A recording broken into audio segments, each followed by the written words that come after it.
Hi, my name is Ken Eick from Wright Filippis. I've been a certified practitioner with the company now for over 22 years, and over the last few years we've become very heavily involved with subatmospheric pressure.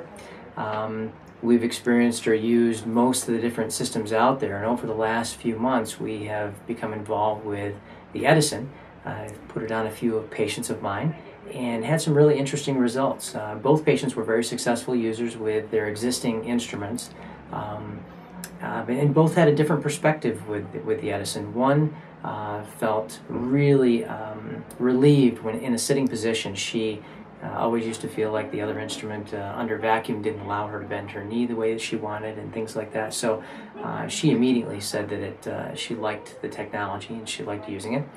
The other gentleman, Mr. Warner, really enjoyed using the system for driving in his car. Yeah, you feel it relax when you're driving, because I drive with my knee bent anyway. Okay. And then when the pump relaxes, I ain't got that pressure there. Okay. Some of my patients who are more tentative walkers, who aren't aggressive, with the manual pumps, it takes them a while to, get up and pull their full vacuum. But with this instrument, as soon as they start walking, it's automatically up there for them. So that's a nice alternative for certain patients too. One thing that was really nice about the Edison too is when the patients came in to demo the system, I was able to switch out the existing system, put this in. It's a very modular system, seems to connect well with all the components that we currently use.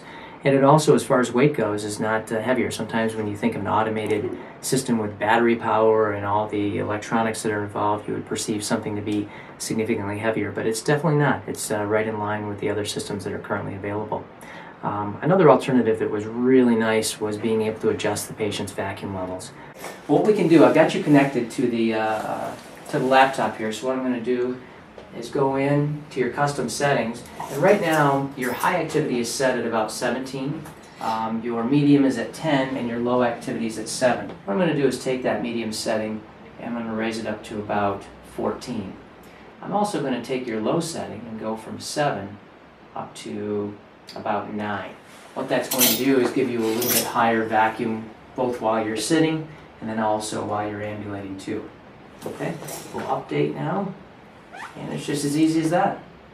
Clinically, I find it's always good to have the different options available to you.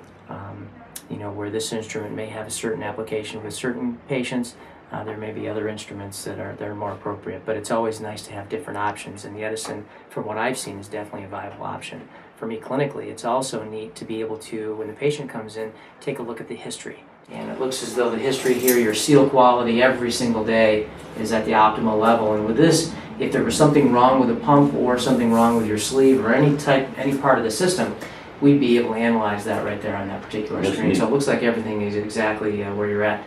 It's nice getting some of that feedback that we don't have with any of the other systems. Like with anything else, that whenever you introduce technology to the patient, whether it actually feels different to them or not, you're certainly perceived to be a leader in the marketplace. You're perceived to be more knowledgeable. So both when working with referral sources and with patients, it's nice to bring technology to them.